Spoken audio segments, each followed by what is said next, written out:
Hello everyone, in this video today I am sharing with you the secrets to boosting your food business income.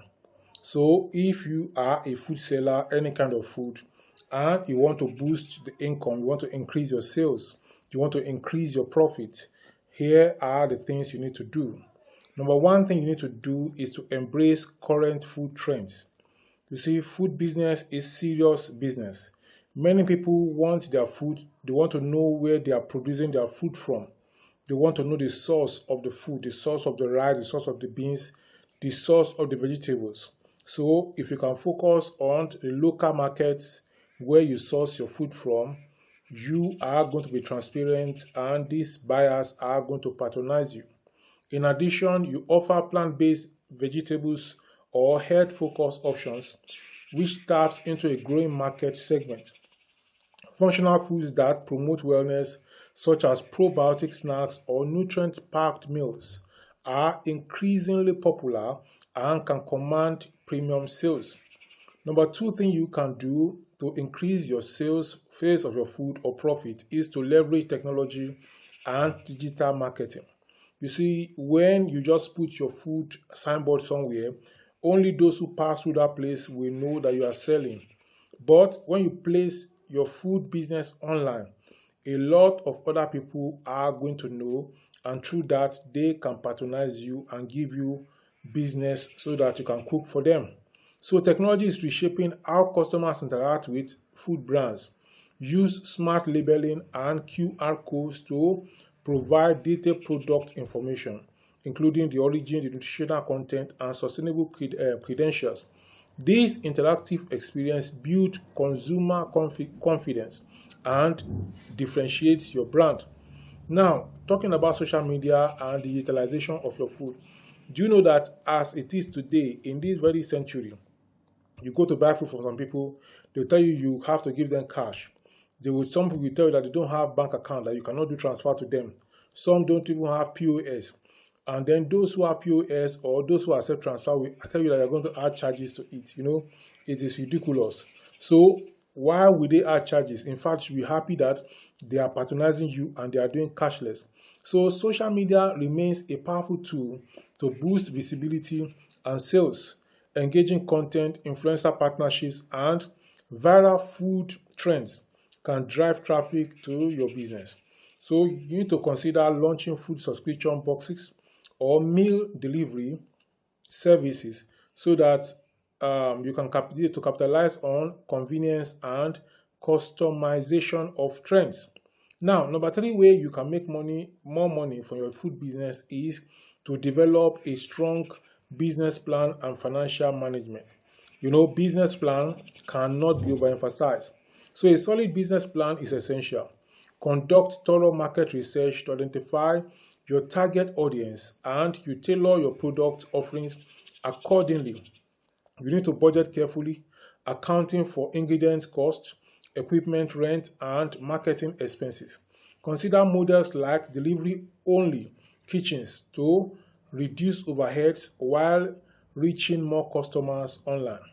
Regularly analyze your financials to identify high-margin products and also to optimize your menu or product line.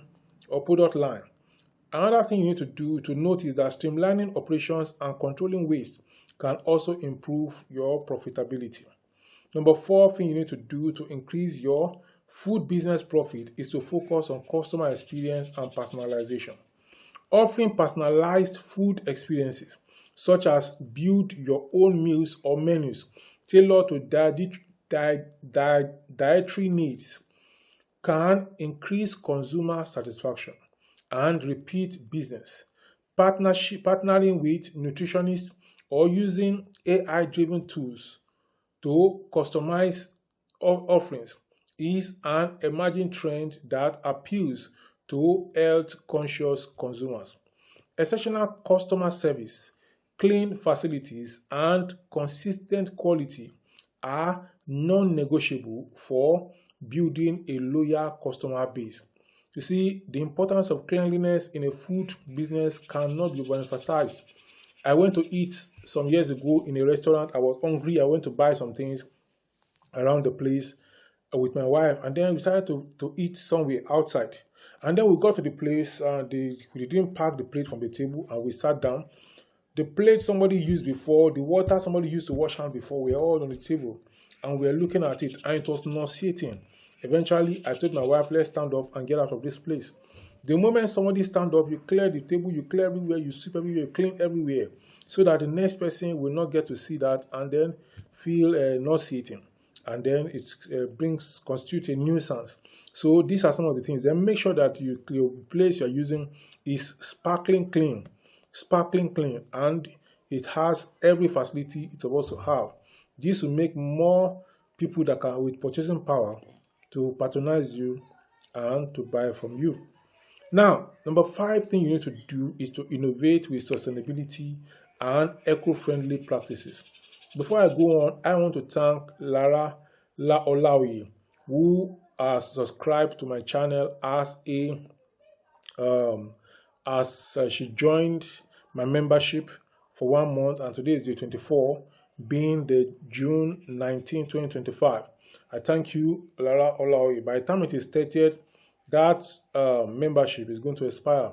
So, but for the 1 month you have done, I want to thank you, and I do hope others are going to join also my membership. So if you want to join my membership, just click on the join button below this video. There's a join button, click on it, and then you are going to see what you need to do.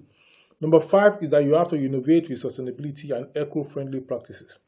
Adopting eco-friendly practices, minimizing food waste, and promoting zero waste cooking not only reduce cost but also attract environmentally aware customers like myself. Highlighting these efforts in your marketing can create a competitive advantage. Number 6 thing you need to do is to explore diverse and global cuisines. Introducing unique global flavors or underrepresented cuisines can attract adventurous eaters and differentiate your business in a crowded market.